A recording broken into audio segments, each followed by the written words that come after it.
Assalamualaikum warahmatullahi wabarakatuh. Selamat datang kembali di channel Pegawai Muslim. Semoga kisah atau informasi yang kami sajikan ini bisa bermanfaat untuk kita semua, dan kita bisa mengambil hikmah dari kisah yang kami sajikan dalam video berikut ini. Selamat menonton.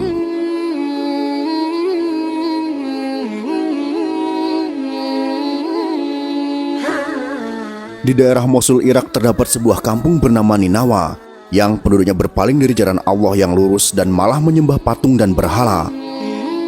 Allah Subhanahu wa Ta'ala ingin memberikan petunjuk kepada mereka dan mengembalikan mereka ke jalan yang lurus. Maka Dia mengutus Nabi Yunus alaihissalam untuk mengajak mereka beriman dan meninggalkan sesembahan selain Allah Azza wa Jalla. Akan tetapi mereka menolak beriman kepada Allah dan tetap memilih menyembah patung dan berhala. Mereka lebih memilih kekafiran dan kesesatan daripada keimanan dan petunjuk. Mereka mendustakan Nabi Yunus alaihissalam, mengolok-olok dan menghinanya. Maka Nabi Yunus pun marah kepada kaumnya dan tidak berharap lagi terhadap keimanan mereka. Allah Subhanahu wa Ta'ala pun mewahyukan kepada Nabi Yunus alaihissalam untuk memberitahukan kaumnya bahwa Allah akan mengazab mereka karena sikap mereka itu setelah berlalu 3 hari. Lalu Nabi Yunus alaihissalam menyampaikan perihal azab itu kepada kaumnya dan mengancam kaumnya dengan azab Allah. Kemudian ia pergi meninggalkan mereka. Ketika itu, kaum Yunus telah mengetahui bahwa Nabi Yunus alaihissalam telah pergi meninggalkan mereka, sehingga mereka yakin azab akan turun dan bahwa Yunus adalah seorang nabi. Maka mereka segera bertaubat kepada Allah Subhanahu wa Ta'ala, kembali kepadanya dan menyesali sikap mereka. Ketika itu, kaum laki-laki, wanita dan anak-anak menangis karena takut azab menimpa mereka, dan mereka berdoa dengan suara keras kepada Allah Azza wa Jalla agar azab itu diangkat dari mereka. Saat Allah melihat jujurnya taubat mereka, maka Dia menghilangkan azab itu dari mereka serta menjauhkannya. Allah Ta'ala berfirman, "Dan mengapa tidak ada penduduk suatu kota yang beriman, lalu imannya itu bermanfaat kepadanya selain kaum Yunus? Ketika mereka beriman, kami hilangkan dari mereka azab yang menghinakan dalam kehidupan dunia, dan kami berikan kesenangan kepada mereka sampai pada waktu yang tertentu." Quran Surah Yunus ayat 98.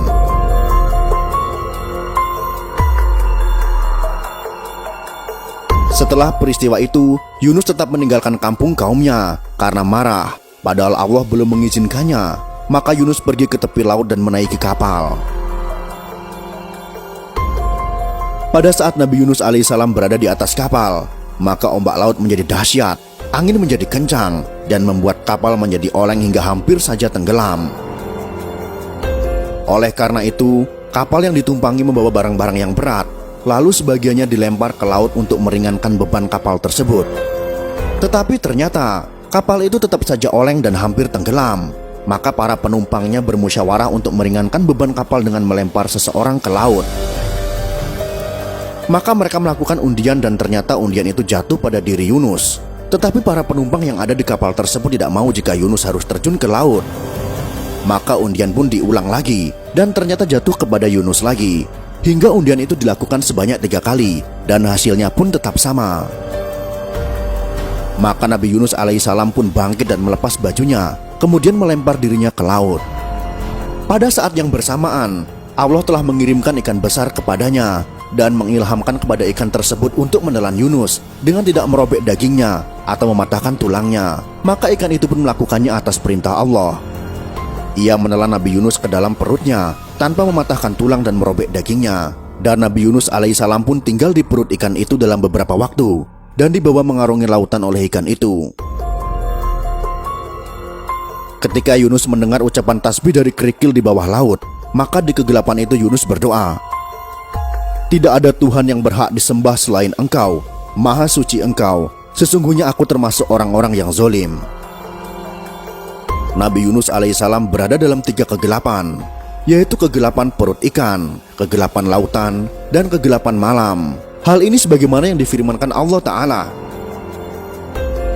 "Dan ingatlah kisah Zunnun ketika ia pergi dalam keadaan marah, lalu ia menyangka bahwa kami tidak akan mempersempitnya.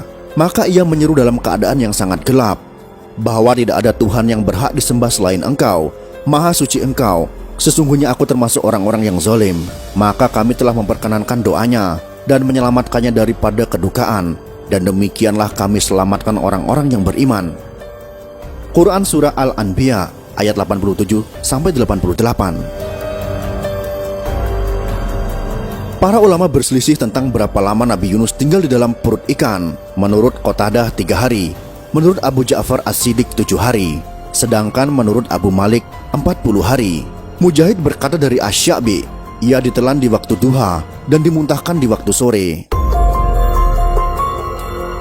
Kemudian Allah memerintahkan ikan itu memuntahkan Yunus ke pinggir pantai.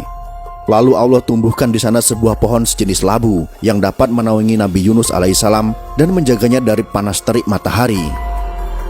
Allah Ta'ala berfirman, kemudian kami lemparkan dia ke daerah yang tandus, sedang ia dalam keadaan sakit, dan kami tumbuhkan untuk dia sebatang pohon dari jenis labu. Quran Surah As-Saffat ayat 145-146. Ketika Nabi Yunus alaihissalam dimuntahkan dari perut ikan, keadaannya seperti anak burung yang telanjang dan tidak berambut. Lalu Allah menumbuhkan pohon sejenis labu, di mana ia dapat berteduh dengannya dan makan darinya. Selanjutnya pohon itu kering, lalu Yunus menangis karena keringnya pohon itu. Kemudian Allah berfirman kepadanya, apakah kamu menangis karena pohon itu kering? Namun kamu tidak menangis karena 100.000 orang atau lebih yang ingin engkau binasakan. Selanjutnya Allah Subhanahu wa Ta'ala memerintahkan Nabi Yunus agar kembali kepada kaumnya dan memberitahukan mereka bahwa Allah Ta'ala telah menerima taubat mereka dan telah ridho kepada mereka. Maka Nabi Yunus alaihissalam melaksanakan perintah itu. Ia pergi mendatangi kaumnya dan memberitahukan kepada mereka wahyu yang diterimanya dari Allah Subhanahu wa Ta'ala. Kaumnya pun telah beriman dan Allah memberikan berkah kepada harta dan anak-anak mereka, sebagaimana yang diterangkan Allah dalam firman-Nya. Dan kami utus dia kepada 100.000 orang atau lebih, lalu mereka beriman. Karena itu kami anugerahkan kenikmatan hidup kepada mereka hingga waktu yang tertentu. Quran Surah As-Saffat ayat 147-148. Allah Subhanahu wa Ta'ala memuji Nabi Yunus alaihissalam dalam Al-Quran.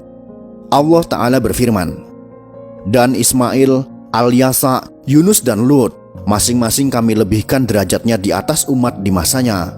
Quran Surah Al-An'am ayat 86. Nabi Muhammad SAW juga memuji Nabi Yunus alaihissalam dalam sabdanya, tidak layak bagi seorang hamba mengatakan, saya lebih baik daripada Yunus bin Matta. Muttafaq alaih. Beliau mengucapkan demikian karena tawaduknya. Ada pula yang berpendapat bahwa beliau mengucapkan demikian untuk menghindari adanya sikap orang bodoh yang merendahkan martabat Nabi Yunus alaihissalam karena kisah yang disebutkan dalam Al-Quran.